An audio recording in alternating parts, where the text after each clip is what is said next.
दोस्तों कल रात जब हम सोए थे तो हमको ऐसा लगा था कि कल सुबह शायद कोई सायरन बजेगा और हम एकदम से उठ जाएंगे और हमें मॉक ड्रिल करनी पड़ेगी जिस तरीके से हम सुन रहे थे। लेकिन व्हाट्सएप के ऊपर, सोशल मीडिया के ऊपर कुछ इस तरीके की वीडियोस फ्लड हो रही थी।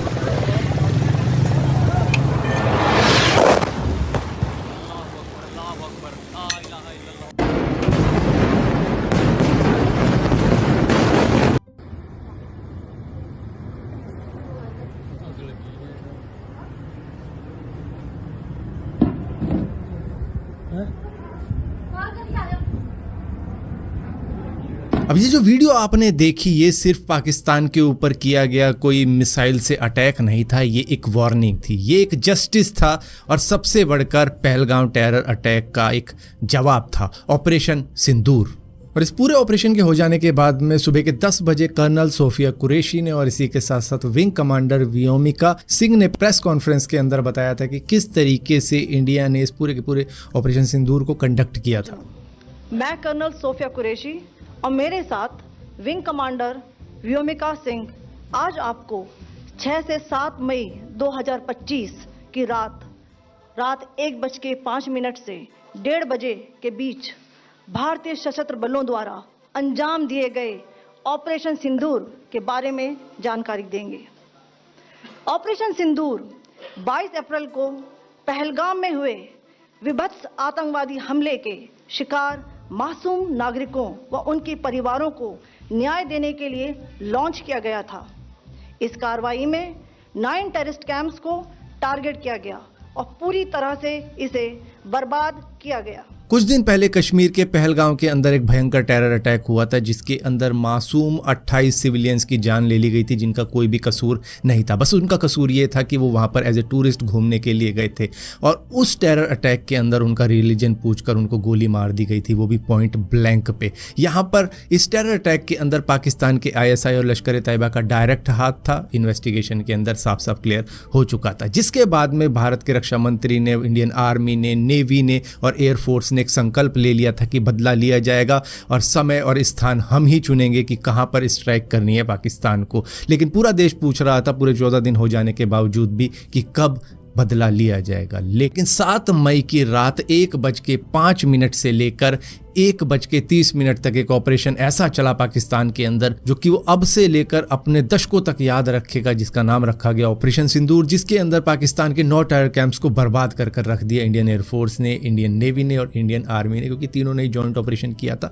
तो यहाँ पर जो आप मैप देख रहे हो इसके अंदर आपको बड़े अच्छे तरीके से समझ में आएगा कि कहाँ कहाँ पर इंडिया ने स्ट्राइक करी है। सबसे पहले आता है मुजफ्फराबाद, उसके बाद में आता है बाग, उसके बाद में आता है गुलपर, उसके बाद में आता है भीमबर, उसके बाद में आता है कोतली। अब ये जो 5 जगह है ना, ये दरअसल इंडिया की ही जगह है, पाकिस्तान ऑक्यूपाइड कश्मीर है। तो यहाँ पर ये अपने टेरर कैंप्स चला रहे थे ताकि बॉर्डर के पास में अगर इस तरीके के कैंप चला जाएंगे तो अपने टेररिस्ट बड़े इजीली इंडिया के बॉर्डर पार करवा सकते हैं। और उसके बाद में थोड़ा सा नीचे आ जाते हैं सियालकोट, चक आमरू, मुरीद के, और इसके बाद में आता है भावलपुर। ये करीबन 100 किलोमीटर दूर है इंटरनेशनल बॉर्डर से। और यहाँ पे बताया जाता है कि मसूद अजहर रहा करता था और इसी के साथ साथ ये जैश-ए-मोहम्मद का हेडक्वार्टर भी हुआ करता था। मुरीद के ये भी एक ऐसी जगह है जिसको लश्कर तैयबा का हेडक्वार्टर माना जाता है और ये हाफिज सईद का घर भी माना जाता है। 26/11 अटैक जो कि मुंबई के अंदर हुआ था उसकी सारी की सारी प्लानिंग यहीं पर की गई थी। और इसी के साथ साथ जो आप वीडियो देख रहे हो कोटली की है, वहां पर एक कैंप था जो अब्बास टेरर कैंप था, ये उसकी है। ये पाकिस्तान ऑक्यूपाइड कश्मीर के करीबन 13 किलोमीटर अंदर है। यहाँ पर सुसाइड बॉम्बिंग की ट्रेनिंग दी जाती थी लश्कर तैयबा के टेररिस्ट को। तो यहाँ पर रात के करीबन 1:10 के करीब में इसको डिस्ट्रॉय किया था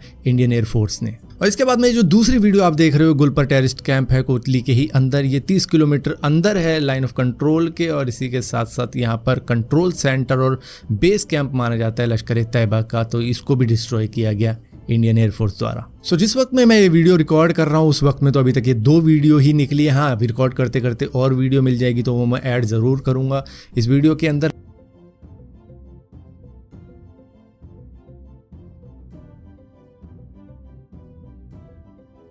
के अंदर। लेकिन फिलहाल के लिए मैं आपको बता दूं, इंडिया का ये जो ऑपरेशन सिंदूर था उसके अंदर terror launch pad, ammunition depot, terrorist camp और इस तरीके के हेडक्वार्टर जहां पर ट्रेनिंग दी जाती है इन टेररिस्टों को, इसी के साथ साथ जो कम्युनिकेशन हब है इन टेररिस्टों का, उसको टारगेट किया गया था। किसी भी सिविलियन को यहाँ पर टारगेट नहीं किया था, ना ही पाकिस्तान की आर्मी को टारगेट किया गया था। मतलब एस्केलेशन ना बढ़े उस वजह से यहाँ पर सिर्फ स्ट्रेटेजिक टारगेट्स को ही लोकेट किया गया था, उन्हीं पर स्ट्राइक की गई थी जहां से ये सारी चीज़ें हो रही थी। मतलब जो भी इंडिया के अंदर टेरर फैलाया जा रहा था। हालांकि इंडिया ने काफ़ी ज़्यादा वक्त दिया था, 14 दिन का वक्त दिया था पाकिस्तान को कि किस तरीके से वो एग्री कर जाए कि उनके देश के अंदर इस तरीके के टेरर कैंप हैं जहां पर टेररिस्टों को ट्रेन किया जाता है, लेकिन वो मानने को राजी नहीं था, जिसके बाद में इंडिया ने ही अपने हाथ में लिया कि हमें ये सबक सिखाना पड़ेगा। सो यहाँ पर इंडिया का मैसेज क्रिस्टल क्लियर था कि इंडिया टॉलरेट नहीं करेगा टेररिज्म को, और अगर आप इस तरीके के टेरर अटैक करोगे तो भैया कहीं भी छुपे हो दुनिया के अंदर हम ढूंढ के निकालेंगे और हम आपको पनिश करेंगे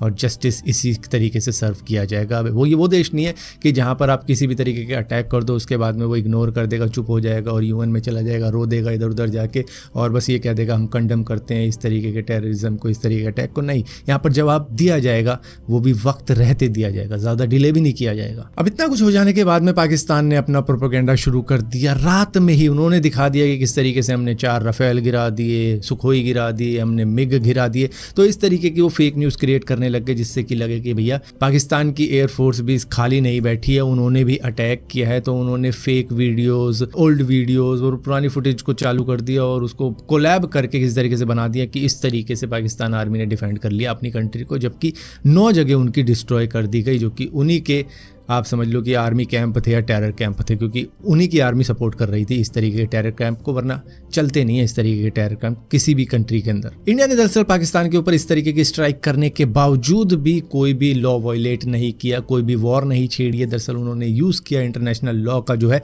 राइट टू स्ट्राइक का। यहाँ पर देखो, इंडिया ने ना पाकिस्तानी आर्मी को कुछ कहा, ना पाकिस्तानी सिविलियन को कुछ कहा, लेकिन हाँ टेरर कैंप्स पर जरूर अटैक किया। दरअसल यूएन चार्टर्ड आर्टिकल 51 के अंदर ये कहा जाता है, अगर कोई टेरर ग्रुप किसी और देश के अंदर रहा है और वो तुम्हारे देश को डिस्ट्रॉय करने की साजिश रचता है, तो तुम्हारा हक बनता है एज ए सेल्फ डिफेंस उन पर स्ट्राइक करने का। और उन्होंने तो खैर हम पे अटैक किया भी है, तो हमारा हक बनता था, तो हमने अपने उस हक का यूज़ किया, जिसकी वजह से आप इस तरीके के नज़ारे देख रहे होंगे। ये दरअसल जैश ए मोहम्मद का टेरर हेडक्वार्टर है, जो कि एक ट्रेनिंग कैंप हुआ करता था भावलपुर के अंदर, जिसको मरकज़ सुभान अल्लाह भी कहा जाता है। यहाँ पर मसूद अजहर के करीबन 10 क्लोज फैमिली मेंबर मारे जा चुके हैं। इस बिल्डिंग की हालत की आप देख कर बता सकते हो कि यहाँ पर क्या हुआ होगा उस रात को। तो यहाँ पर 10 फैमिली मेंबर मारे गए हैं, जिसके अंदर इसकी वाइफ भी है और इसकी सिस्टर भी है, बच्चे भी है। तो इस तरीके से पूरा हशर किया इंडियन एयरफोर्स ने। और 10 के बाद में 4 क्लोज लोग भी मारे गए हैं, जो कि इसके काफ़ी ज़्यादा खास लोग होते थे, जो कि पूरे इस टेरर ऑपरेशन को चलाया करते थे। ये एक तरीके का रिक्रूटमेंट कैंप भी आप समझ लो। इसी के साथ साथ यहाँ पर रेडिकलाइज भी किया जाता है उन लोगों को जिनको भर्ती किया जाता था। मौलाना मसूद अजहर साहब के जो है मदरसा है, उसके ऊपर 4 मिसाइल दागे गए हैं, 4 मिसाइलों के साथ हमला किया गया है मौलाना मसूद अजहर साहब के मदरसे के ऊपर। तो इसके बाद में अब जब इतना कुछ हो गया मसूद अजहर के सामने, तो उसने कहा काश मैं भी ना बचता इस अटैक के अंदर, मैं भी मरी जाता। सो भैया जैसी करनी वैसी भरनी। लेकिन यहाँ पर पाकिस्तानी आर्मी को आप साफ साफ देख सकते हो ये किस तरीके से आतंकवादियों के साथ में उनके फ्यूनरल पे हाथ में हाथ मिला रखे हैं और गले से गले मिलकर रो रहे हैं। और यहीं पर मुरीद के अंदर एक आता है मरकज़ तैयबा, जो कि करीबन सन 2000 के वक्त में बनाया गया था, जिसके अंदर उसामा बिन लादेन ने तक कंट्रीब्यूशन किया था करीबन 1 करोड़ रुपए का। और इसके अंदर अजमल कसाब को ट्रेनिंग मिली थी। उसी ने खुद पकड़े जाने के बाद में ये बताया था कि मुझे यहाँ ट्रेनिंग मिली। और इसी के साथ साथ वो 26/11 के अटैक के अंदर डेविड हेडली को भी यहीं से ट्रेनिंग मिली थी, जो कि मास्टरमाइंड था इस पूरे के पूरे 2008 के अटैक के अंदर। अब बड़ा सवाल ये आता है कि पाकिस्तान का एयर डिफेंस सिस्टम फेल कैसे हो गया इंडिया की मिसाइल और बॉम्ब के आगे। दरअसल वो यूज करते हैं चाइनीज एयर डिफेंस सिस्टम, जिसकी रेंज करीबन 125 किलोमीटर तक की है। और ऊपर से इनके पास में जो रडार सिस्टम है वो भी चाइनीज है, वो भी इन्होंने बॉर्डर के पास में ही डिप्लॉय कर रखा है। और इंडिया ने यहाँ पर यूज की थी स्कैल्प क्रूज मिसाइल, जो कि इन्होंने मिराज 2000 फाइटर जेट के अंदर लगा रखी थी। और हैमर बॉम्ब जो कि काफ़ी ज़्यादा प्रिसाइज अटैक करता है, जो कि रफाइल जेट के अंदर लगाया गया था।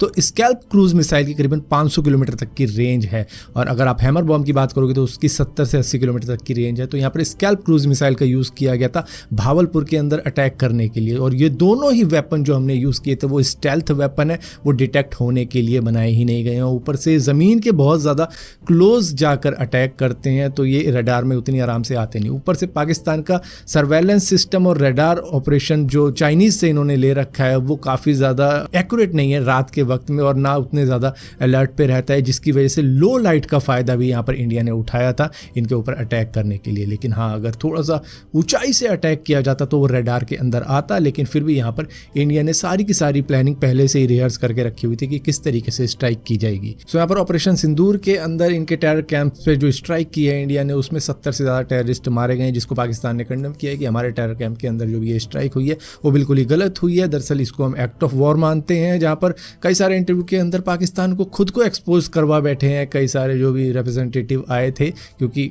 यूएस ने या वेस्टर्न मीडिया ने उनको एक्सपोज किया है कि भैया तुम तो खुद टेररिज्म को फैलाते हो तो तुम दूसरों को क्या ही ज्ञान दे रहे हो। We are the guarantors of world peace because we are a wall between the terrorists and the rest of the world. I would like to invite you to Pakistan to come and see the circumstances. I have been to Pakistan, sir, and we know that Osama bin Laden was also discovered in Abbottabad in Pakistan. So these accusations on Pakistan, including your defense minister making the admission... President Trump in his State of the Union address actually appreciated Pakistan's efforts in the war against terrorism, and how Pakistan is dealing with these terrorists, how we are capturing them, how we are going after them, how they are being eliminated. Up until a few years ago, sir, Pakistan was on a grey list of states sponsoring of terrorism just a few years ago. So I know you want to take this back to the 1980s, but the point is that this is something that Pakistan has long been accused of, and that's why India has pointed the finger of blame on Pakistan. तो यहाँ पर UN US सभी ने कहा है कि भैया शांति बनाए रखो, इससे ज़्यादा एस्केलेशन ना बढ़ जाए, तो आपको शांति बनाए रखनी होगी। लेकिन पाकिस्तान कह रहा है कि भैया हम बदला लेंगे, जगह टाइम वो सब कुछ वही तय करेंगे। अब